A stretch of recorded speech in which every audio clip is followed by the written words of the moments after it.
தேவனுடைய நாமம் மகிமைப்படுவதாக. கிறிஸ்துவுக்குள் பிரியமானவர்களே, தேவன் அருளிய மினிஸ்ட்ரி மூலமாக உங்களோடு தொடர்பு கொள்வதிலும் அந்த மகிழ்ச்சி அடைகிறோம். இன்றைக்கும் இந்த நாளிலும் தேவன் நமக்கு கொடுக்கிற வார்த்தை நீதிமொழிகள் 28ஆம் அதிகாரம் 20ஆம் வசனம்.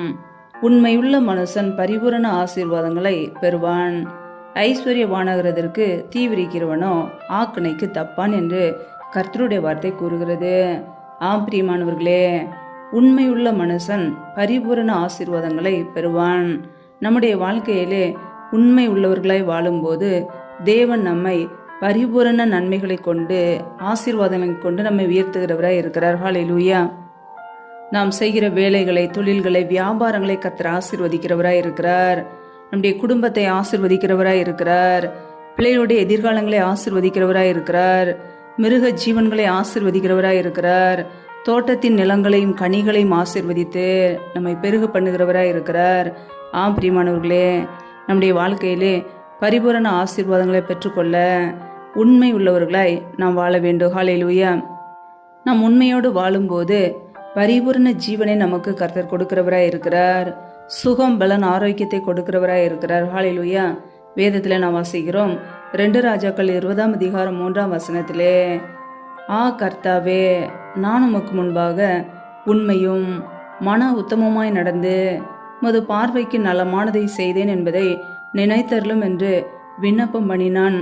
எசேக்கியா மிகவும் அழுதான் என்று அங்கே நாம் வாசிக்கிறோம். ஆம் பிரியமானவர்களே, கர்த்தருக்கு முன்பாக எசேக்கியா ராஜா உண்மையாய் வாழ்ந்தார், உத்தமமாய் வாழ்ந்தார், கர்த்தருடைய பார்வைக்கு நலமானதை செய்தார் என்று பார்க்கிறோம்.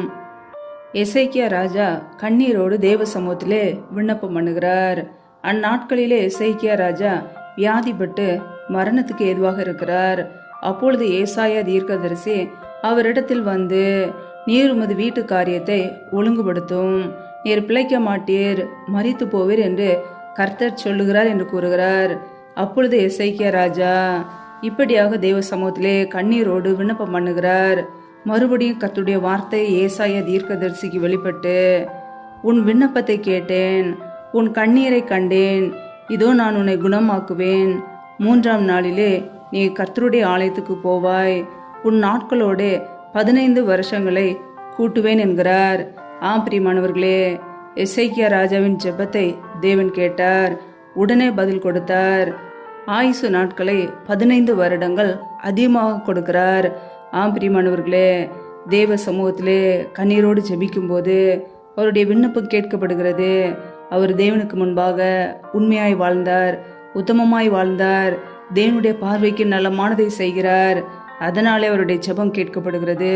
இன்றைக்கு நம்முடைய வாழ்க்கையில் கூட உண்மையோடு வாழும்போது பரிபூரண ஆசீர்வாதங்களை நாம் பெற்றுக்கொள்ள முடியும். கர்த்தர் நம்மை சுகமாக்குகிறவராய் இருக்கிறார். நம்முடைய ஆயுசு நாட்களை கூட்டி தருவார். நம் உண்மையோடு வாழும்போது குடும்பத்திலே உண்மையோடு வாழ வேண்டும், செய்கிற வேலைகளிலே உண்மையோடு வாழ வேண்டும், கர்த்தருக்கு முன்பாக உண்மையாய் நடக்க வேண்டும். அப்பொழுது நம்முடைய ஆயுசு நாட்களை கர்த்தர் கூட்டி தருவார். ஹல்லேலூயா. வேதத்துல நாம் வாசிக்கிறோம், யோபு 1ஆம் அதிகாரம் 1ஆம் வசனத்திலே, யோபு உத்தமனும் சன்மார்க்கனும் தேவனுக்கு பயந்தவனும் பொல்லாப்புக்கு விலகி வாழ்கிறவனுமாய் இருந்தான் என்று வாசிக்கிறோம். அவருடைய வாழ்க்கையிலே பிரச்சனைகள் வந்தது, போராட்டங்கள் வந்தது, உபத்திரவங்கள் வந்தது, பிள்ளைகள் மரித்து போனார்கள், எல்லாவற்றையும் இழந்து போனார். ஆனாலும் அவர் இயேசு கிறிஸ்து மீது வைத்த விசுவாசத்திலே அவர் உறுதியோடு இருந்தார். பிரியமானவர்களே, நம்முடைய வாழ்க்கையில் கூட கர்த்தர் மீது வைத்த விசுவாசத்திலே உறுதியோடு இருக்க வேண்டும். நாம் கர்த்தரை தூசிக்காதபடிக்கு நாம் நம்முடைய வாழ்க்கையிலே தேவன் மீது வைத்த விசுவாசத்திலே உறுதியோடு நம்பிக்கையோடு வாழும்போது கர்த்தர் எல்லாவற்றையும் நமக்கு திருப்பி கொடுப்பார். யோபு தேவனுக்கு முன்பாக உத்தமனாய் வாழ்ந்தார்.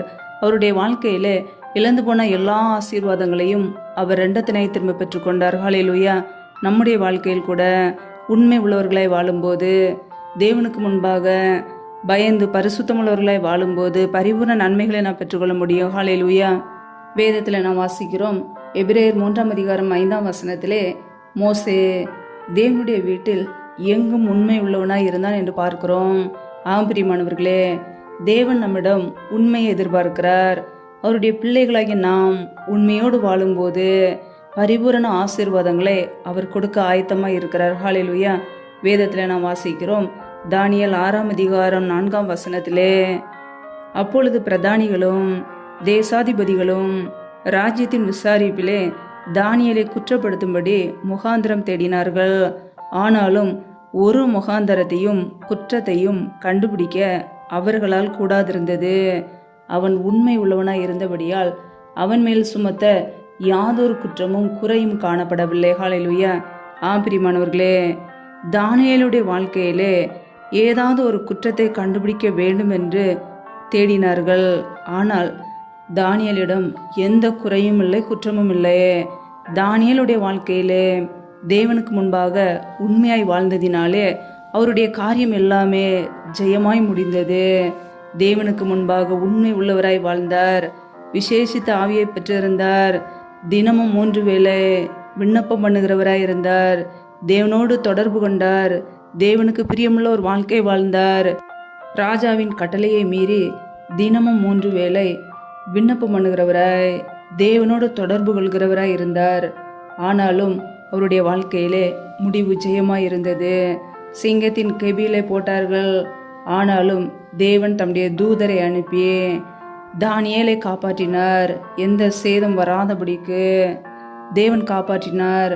நம்முடைய வாழ்க்கையில் கூட பிரச்சனைகள் வரலாம், பாடுகள் வரலாம், உபத்திரங்கள் வரலாம். கர்த்தர் நம்மை பாதுகாக்கிறவராய் இருக்கிறார்.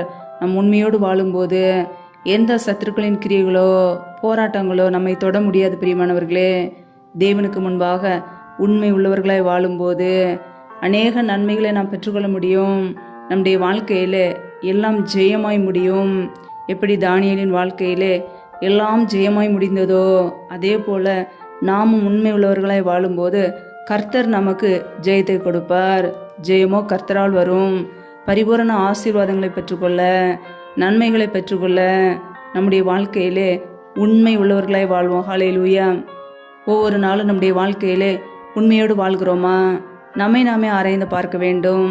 சொந்த குடும்பத்திலே உண்மையோடு வாழ்கிறோமா? உண்மையை பேசுகிறோமா? வேலை செய்கிற இடங்களிலே உண்மையை காணப்படுகிறதா? அல்லது பொய்யான ஒரு வாழ்க்கை வாழ்கிறோமா? தேவனுக்கு பிரியமில்லாத காரியங்களை செய்து கொண்டு இருக்கிறோமா? ஒருவேளை தேவனுக்கு பிரியமில்லாத காரியங்களை செய்வோம் என்றால் கர்த்தருடைய பிள்ளைகள் மனம் திரும்ப வேண்டும். தேவ சமூகத்திலே தாழ்த்த வேண்டும், அர்ப்பணிக்க வேண்டும். பாவங்களை விட்டு மனம் திரும்பும் போது தேவன் மன்னித்து ஆசீர்வதிப்பார். நாம் பரிபூரண ஆசீர்வாதங்களை பெற்றுக்கொள்ள, எல்லா ஆசீர்வாதங்களையும் பெற்றுக்கொள்ள, இழந்து போன நன்மைகளை பெற்றுக்கொள்ள, சுகத்தை பெற்றுக்கொள்ள, ஜெயத்தை பெற்றுக்கொள்ள உண்மை உள்ளவர்களாய் வாழ வேண்டும். ஹல்லேலூயா. ஒவ்வொரு நாளும் நம்முடைய வாழ்க்கையிலே உண்மை இருக்கட்டும். உண்மையோடு வாழும்போது கர்த்தர் ஆசீர்வதிப்பார். பொய் நாவுகளை கர்த்தர் வெறுக்கிறார். பிரியமானவர்களே, பொய்யான காரியங்களை பேசும்போது பரலோக ராஜ்யத்தை நாம் இழந்து போவோம்.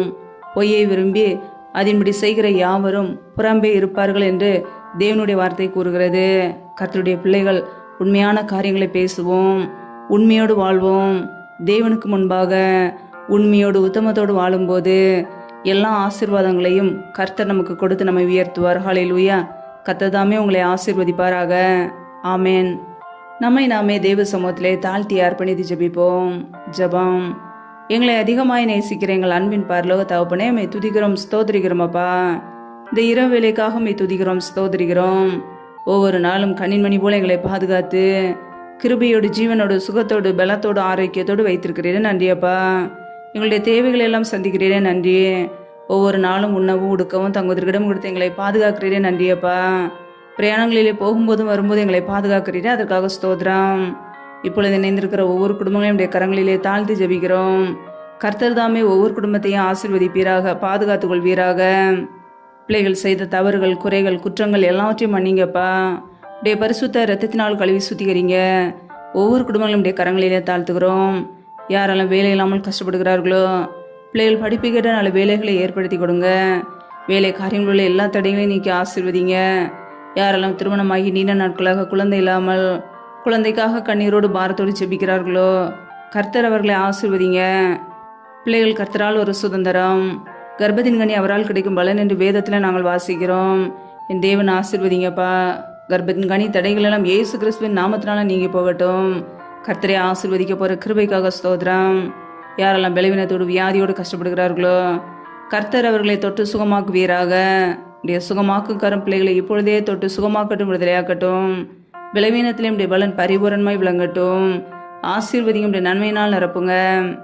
எந்தெந்த குடும்பங்களிலெல்லாம் கடன் பிரச்சனையிலே உபத்திரவத்திலே கண்ணீரோடு வாழ்கிறார்களோ, நிம்மதி இல்லாமல் கஷ்டப்படுகிறார்களோ, கர்த்தர் அவர்களுக்கு உதவி செய்யுங்கப்பா. கடன் பிரச்சனையிலிருந்து விடுதலை கொடுங்க. கைகளின் பிரயாசங்களை பெருக பண்ணுங்க. பிள்ளைகளை கடன் கொடுக்கிறவர்களாய் மாற்றுங்க. யாரெல்லாம் திக்கற்றவர்களாய் தனிமையோடு வாழ்கிறார்களோ, கணவரால் கைவிடப்பட்ட ஒரு நிலைமையில யாருமே இல்லாமல் கஷ்டப்படுகிறார்களோ, கர்த்தர் அவர்களுக்கு உதவி செய்யுங்க. திக்கற்ற பிள்ளைகளுக்கு நீரே சகாயர். மனமிறங்கி ஆசீர்வதிங்கப்பா. எந்தெந்த குடும்பங்களிலெல்லாம் கணவன் மனைவிக்கிடையே பிரிவினையோடு பிரச்சனையோடு வாழ்கிறார்களோ, கர்த்தர் அந்த குடும்பத்தில் தெய்வீக சமாதானத்தை கொடுங்க. எந்தெந்த குடும்பங்களிலெல்லாம் வாடகை வீட்டிலிருந்து கஷ்டப்படுகிறார்களோ, வாடகை பணத்தை கொடுக்க முடியாமல் கஷ்டப்பட்டு கண்ணீரோடு வாழ்கிறார்களோ, கர்த்தர் அவர்களுக்கு உதவி செய்யுங்கப்பா. தேவைகளை சந்திங்க. உடைய கரங்களிலே தாழ்த்தி ஜெபிக்கிறோம். இந்த இரவு நேரத்தில் இன்பமான தூக்கத்தை கொடுங்க. சத்துரு கொண்டு இருக்கிற போராட்டங்கள், பிரச்சனைகள், மரண பயங்கள், இருளின் அதிகாரங்கள், ஆபத்துகள், நாச மோசங்கள், தீமைகள், விக்னங்கள் எல்லாவற்றிற்கு விலக்கி ஒவ்வொரு குடும்பத்தையும் பாதுகாத்து கொள்ளுங்க. உடைய இரத்த கோட்டைகளை மூடி மறைத்து கொள்ளுங்கப்பா. அதிகாலையில் எழுந்து தெய்வ சமூகத்திலே காத்திருக்க, உம்மை துதிக்க உடைய நாமத்தை உயர்த்த எங்களை அர்ப்பணிக்கிறோம். எங்களை ஆசீர்வதிங்க. நீர் எங்களுக்கு பாதுகாப்பு, நீர் எங்களுக்கு அடைக்கலம். நாங்கள் நம்பியிருக்கிறவர் நீர் ஒருவர் மாத்திரமே. உம்முடைய சமூகத்தில் தாழ்த்தி பெருமையாக்கி ஜெபிக்கிறோம். எல்லா துதி கன மகிமையெல்லாம் ஒருவருக்கே செலுத்துகிறோம். இயேசு கிறிஸ்துவின் மூலம் ஜெபிக்கிறோம் ஜீவனுள்ள நலபிதாவே, ஆமேன். கர்த்தர் தாமே உங்களையும் உங்கள் குடும்பங்களையும் ஆசீர்வதிப்பாராக. ஆமேன்.